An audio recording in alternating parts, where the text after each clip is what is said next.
Honkai Star Rail, Honky Starbucks, Honkshoe Snoozebucks, you get the point. I've played this game since its launch day and I bloody loved it. As you know, I'm a serial husbando collector and we were absolutely blessed early. Jingyuan, Lorcha, Blade, Danheng, Argenti, the girlies were surprised at the amount of husbandos Hoyo were willing to give to us so early on. Listen, okay, I was a Jingyuan main for the longest time. Like, you can't tell me this dozing general isn't just an absolute charm. I genuinely think he's one of the best designed characters and voiced characters in Honkai, despite the fact that his kit leaves something to be desired at times. After 1.5, I just didn't really care that much anymore. I can't explain why. I think I got quite busy at the end of 2023 and I stopped playing gacha altogether. I got out to the real world, I touched some grass, and I truly had my honored one moment. I didn't log in to do my dailies, I didn't do any of the limited time event rewards, I kinda just stopped caring. 1.6 dropped, I pulled for Ruon Mei because she looked busted and I hadn't really gotten myself my own waifu yet. And I kind of left it there, not knowing this could have been the best pull of my entire gaming experience. January, February, Penacony came around and I didn't feel compelled at all to try out the new story. Again, I was busy and I had kind of gotten tired of the gameplay in Honkai, despite the fact the devs were adding in new game modes all the time, seemingly. 3 months had passed and I didn't log in a single time. But then, Aventurine rolled around, and you know what I did? I logged the fuck back into that bitch and I pulled for him and his light code immediately, purely because he's slay. Purely because he just looked really cool. I pulled for him. That was really it. I didn't play for ages. I logged in, pulled him, and I left. At this point, I did consider returning to the game, but it felt like it might be worth it to wait for the whole story to finish and then play it all in one go and really immerse myself into the story. So I logged back out and decided to wait until 2.2 to play out the whole thing. Something I would later on regret. By the time I properly came back to play Honkai Star Rail, it had been a full 6 months. And this is where the returning player experience felt like an absolute chore. Holy fucking shit. Okay, listen. Penacony, this is some hard truths. Penacony was mid, okay? It was not a bloody masterpiece that some of y'all claimed it to be.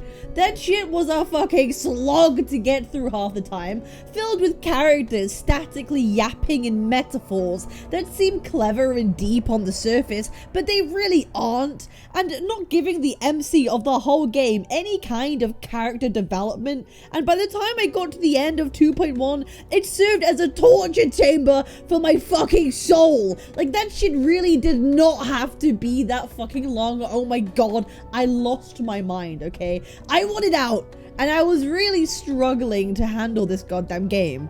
2.2 was also long as hell, but it held my attention and enjoyment enough for me to appreciate its ending, which I did like. But holy shit, it was absolutely watered down through the shit and mud we had to go through to get there.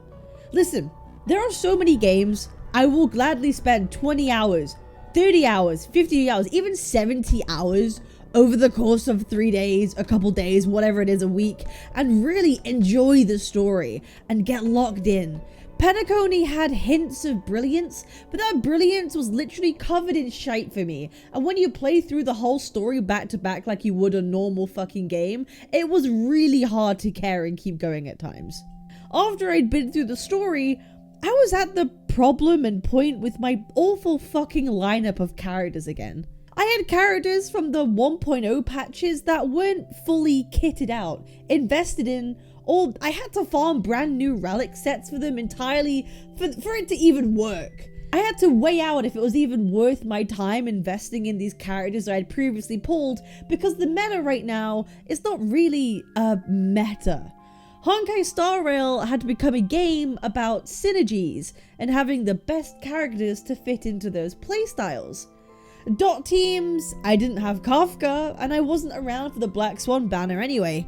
Debuff teams, I wasn't around for Acheron. Break Effect team. This was really my only new option realistically to invest in. I mean, I did have an E1 Ruon May after all, so it made sense for me, luckily. 2.3 would finally be the patch I could catch up to this new Break Effect synergy and grab my Firefly. If I didn't have Ruon May in my arsenal, I really don't know what I would have done. It really felt as though none of the new characters releasing or upcoming would synergize well with the characters that I had from the 1.0 patches. So as a returning player who is not a whale but is a light spender, I have the choice to grab rerun banners and try to jank together teams, or just be chill in the knowledge that they're not for me and I'll just wait for the new gameplay styles to roll around. I mean, just look at who I have. It's a drought out here. After 2.3, I kind of stopped again, not feeling the urge to come back and play anytime soon. I'm at the point where I'm not sure who really to get anymore to have fun in this game. It really feels like if you don't meet the synergies, it's really hard to max out the content or feel like you're progressing in any way.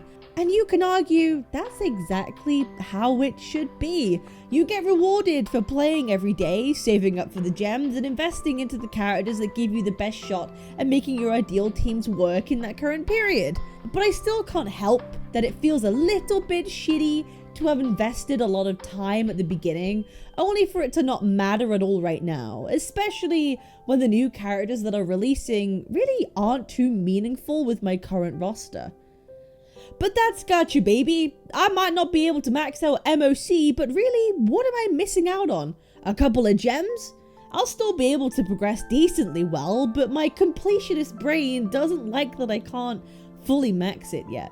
And that's when I saw Fei Xiao, and I was like, no matter what, I want her because she just looks fucking cool.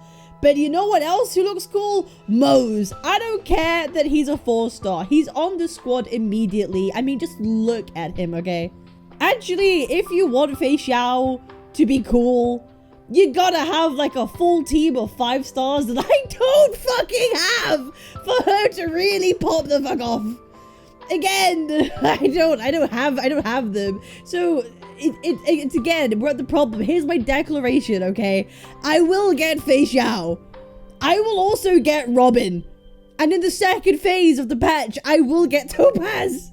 It's simply written in the stars for me. So if you want to find out if I achieve this dream, you can find out at twitch.tv Captain Cabinets tonight.